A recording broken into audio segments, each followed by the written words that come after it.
statistician Professor Gov't has noted pitfalls in the country's policy-making capacity and practices. This includes lack of institutional framework and the capacity for auditing national policies.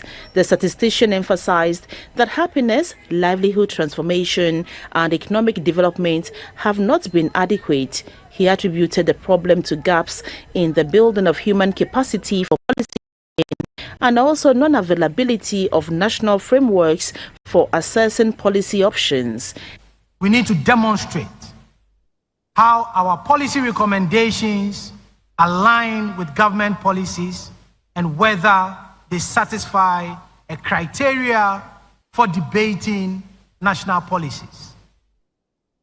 Sitting on the fence that they are not hearing us, sitting on the fence that they are not abreast with reality, would take Ghana nowhere. The government statistician stated 8 indicators that both academics making policy recommendations and policymakers evaluating policies could utilize. It has become imperative to redirect our proclivity in designing less data-informed and standalone policies to the rigor of conceptualization in terms of processes and assessment of their outcomes and their impact.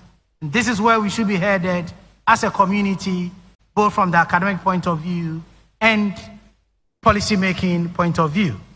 Professor Gov't also called for the development of a national criteria for assessing the effectiveness of policies, integration of policy science into academic programs, and the establishment of an independent national data institute.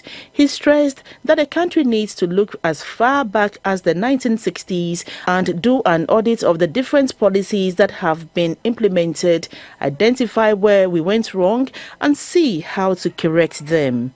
The Vice-Chancellor of the Central University College, Professor Bill Puplampu, who chaired the lecture, commended Professor Enim and urged stakeholders to embrace the lecture for national development. I am touched by the fact that the data shows that there is a lot of work that we have to do. A lot of effort has to go into it. I am touched also by the fact that he made it clear that 40% of happiness is as yet unexplained by the data.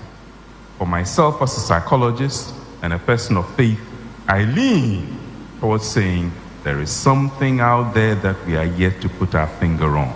The public lecture was on the theme Conceptualization of National Policies, Issues of Capacity and Practice.